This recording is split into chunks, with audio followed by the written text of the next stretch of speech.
10th 12th arrear private எக்ஸாமுக்கு important study மெட்டீரியல்ஸுக்கு திருப்பூரில் உள்ள முகில் டுட்டோரியலை காண்டாக்ட் பண்ணுங்க. தமிழ்நாடு அரசு தேர்வுகள் இயக்கம் இவங்கள்ட்ட ஒரு அனௌன்ஸ்மெண்ட் வந்திருக்குது. எதை பற்றி அப்படின்னா 12th பப்ளிக் எக்ஸாமுடைய ரிசல்ட்டை பற்றி ஒரு அனௌன்ஸ்மெண்ட் கொடுத்துருக்காங்க.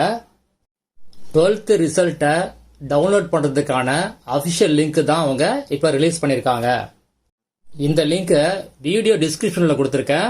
அதை கிளிக் பண்ணீங்க அப்படின்னா இந்த மாதிரி பேஜ் ஓப்பன் ஆகும்.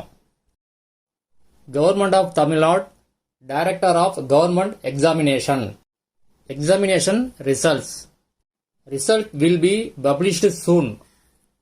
அதாவது 12th ரிசல்ட்டு எனி டைம் அவங்க ரிலீஸ் பண்ணுற மாதிரி சொல்லியிருக்காங்க.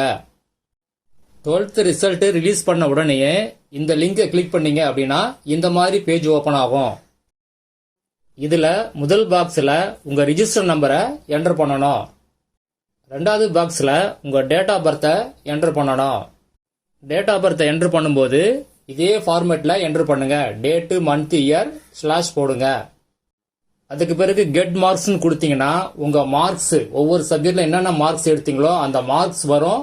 பிளஸ் ரிசல்ட்ல பாஸ் ஆர் ஃபெயில் அப்படின்னு வரும். அதில் பிரிண்ட்னு ஒரு ஆப்ஷன் கொடுத்துருப்பாங்க. அதை நீங்கள் கிளிக் பண்ணீங்க அப்படின்னா உங்கள் ரிசல்ட்டு பிரிண்ட் ஆகும்.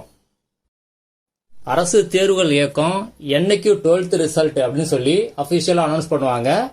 அந்த இன்ஃபர்மேஷன் வந்த உடனே அப்டேட் பண்ணுறேன். அது மட்டும் இல்லாமல் ப்ரொவிஷனல் மார்க் ஷீட் எப்படி டவுன்லோட் பண்ணுறது, ஒரிஜினல் மார்க் ஷீட் எப்போ இஷ்யூ பண்ணுவாங்க இதையும் அப்டேட் பண்ணுறேன். மார்க் கம்மியானவங்க ரீவேல்யூஷன், ரீடோட்டலிங் எப்படி அப்ளை பண்ணுறது, எப்போ அப்ளை பண்ணுறது இந்த டீட்டெயிலும் அப்டேட் பண்ணுறேன். ஃபெயில் ஆனவங்க அடுத்து சப்ளிமெண்டரி எக்ஸாம் எப்போ எழுதுறது இந்த டீட்டெயிலையும் நான் ஃபுல்லாக அப்டேட் பண்ணுறேன். மிஸ் பண்ணாமல் பாருங்கள். 10th 12th அரியர் பிரைவேட் எக்ஸாமுக்கு இம்பார்ட்டன்ட் ஸ்டடி மெட்டீரியல்ஸுக்கு திருப்பூரில் உள்ள முகில் டுட்டோரியலை காண்டாக்ட் பண்ணுங்கள்.